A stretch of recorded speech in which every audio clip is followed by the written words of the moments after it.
Sudah ada rekan-rekan kami pemirsa di malam hari ini, ada Randi Alvaras dari Kabupaten Langkat, Sumatera Utara, dan Ifdal Amal dari Padang, Sumatera Barat. Selamat sore Randi, bagaimana kondisi pasca banjir di Langkat?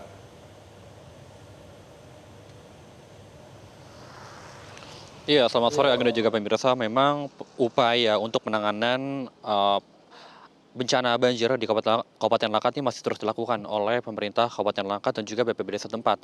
Yang mana memang informasinya ada 12 dari 23 kecamatan di Kabupaten Langkat yang terdampak akibat bencana banjir bandang yang telah mengguncang sejumlah wilayah di Kabupaten Langkat sejak Rabu kemarin.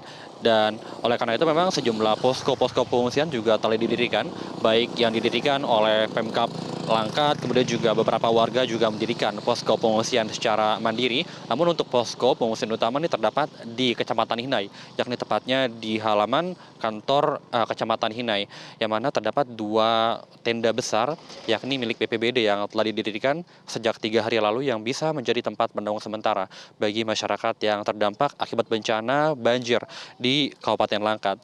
Dan infonya memang ada lebih dari 3.000 kakak atau sekitar 13.000 warga yang memilih untuk mengungsi sementara waktu karena rumah mereka memang hampir rata-rata ini tergenang oleh banjir. Bahkan dari pengakuan warga juga barang-barang mereka ini basah semua di dalam rumah, tidak ada yang bisa selamatkan. Yang bahkan mereka juga terkadang hanya bisa menyelamatkan baju-baju yang bisa mereka bawa ke posko pengungsian. Selebihnya dari pengakuan mereka tidak ada barang-barang yang berhasil mereka selamatkan. Oleh karena itu memang sejak beberapa hari terakhir banyak warga yang memilih untuk mengungsi, utamanya di posko Kecamatan Hinai. Dan sejumlah bantuan juga memang telah diberikan baik dari pemerintah Kabupaten Langkat, kemudian juga dari BPBD, bahkan juga dari Wakil Gubernur Sumatera Utara juga telah hadir meninjau langsung situasi di posko pengungsian dan juga turut mengirimkan bantuan bagi masyarakat yang terdampak. Dan beberapa bantuan juga telah dikirimkan, mulai dari makanan siap saji, kemudian juga ada logistik, pakaian-pakaian yang bisa digunakan oleh warga yang terdampak. Kemudian juga akses jalan dari Sumatera Utara menuju ke Aceh ini beberapa masih lumpuh pemirsa. Semisal yang dari arah Tanjung Pura menuju ke Aceh ini masih belum bisa dilalui karena memang untuk banjir di Tanjung Pura ini hampir 90% rumah di Tanjung Pura ini masih tergenang oleh banjir dengan ketinggian yang cukup bervariatif, bahkan yang paling parah berada di ketinggian 1 meter. Kemudian untuk yang opsi kedua ini bisa melalui jalan tol, yakni dari Stabat dan keluar di Pangkalan Berandan. Untuk saat ini memang kami sudah menjangkau jalan tol tersebut dan saat ini memang sudah bisa dilalui, yakni pada awalnya di kilometer 53 banjir sempat menggenang, namun untuk sejak hari Minggu sore ini sudah bisa dilalui oleh kendaraan. Dan kami juga sempat menjangkau daerah perbatasan antara Sumatera Utara dan juga Provinsi Aceh, tepatnya di Kabupaten Aceh Tamiang. Hanya saja memang untuk akses jalan terlumpuh, yakni di Kabupaten Aceh Tamiang, sehingga memang untuk kendaraan besar yang membawa angkutan logistik, kemudian juga muatan lain tidak bisa melaju ke Aceh Tamiang dikarenakan memang untuk akses jalan, yakni 1 kilometer sekiranya dari gapura perbatasan antara Sumatera Utara menuju ke Aceh, ini dipastikan lumpuh total karena banjir masih sangat tinggi di sana, diperkirakan bisa mencapai 50 cm hingga 1 meter. Demikian, Eva dan Anggi.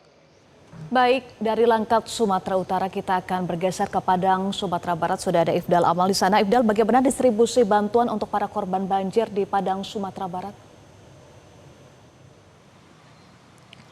Baik Eva dan juga pemirsa, saat ini saya berada di Lanut Sultan Syahrir, Kota Padang, Sumatera Barat, di mana baru saja loading airdropping, kiriman logistik yang dikirimkan oleh BNPB, Basarnas dan juga TNI tahap terakhir hari ini baru saja dilakukan, yang mana pada hari ini sudah dilakukan sejak pukul 8 pagi hingga pukul 16 sore tadi. Adapun untuk wilayah yang dikirimkan pada hari ini ada 5 titik, yaitu Kabupaten Padang Pariaman, Maligi di Kabupaten Pasaman Barat, Talamau di Kabupaten Pasaman Barat, Kabupaten Pesisir Selatan, serta di Kecamatan Palembayan, Kabupaten Agam. Kelima titik ini merupakan kelima titik yang sampai saat ini masih terisolasi dari akses utama jalur darat untuk melakukan distribusi logistik. Adapun paket yang diberikan pada hari ini bervariasi mulai dari makanan siap saji, makanan ringan, makanan instan, serta alas untuk tidur seperti selimut dan juga tikar. Dan untuk pengiriman airdropping pada hari ini mengirimkan ataupun menggunakan 4 armada helikopter yang mana milik dari TNI Angkatan Laut, Angkatan Udara, Basarnas dan juga BNPB, yang mengirimkan bantuan logistik seberat lebih dari 2.000 kg untuk hari ini. Lebih lanjut memang kalau bantuan airdropping logistik ini sudah dilakukan oleh tim gabungan ini sejak tanggal 28 November lalu dan dilakukan secara rutin setiap harinya hingga sampai saat hari ini. Dan masih akan terus berlanjut sampai waktu yang belum bisa ditentukan, setidak-tidaknya sampai akses utama jalan yang ada di Sumatera Barat pulih dan bisa dilalui oleh jalur darat. Memang diketahui di Sumatera Barat sendiri ada beberapa jalur utama yang lumpuh, salah satunya di jalur yang menghubungi akses utama dari Padang menuju Bukit Tinggi, itu ada terjadi jalur yang putus begitu di area Lembah Anai sehingga akses utama nasional ini putus dan harus dari Padang menuju Bukit Tinggi harus memutar sejauh lebih dari 2 jam. Estimasinya begitu melalui Kabupaten Solok. Lebih jauh 2 jam daripada jalur biasanya.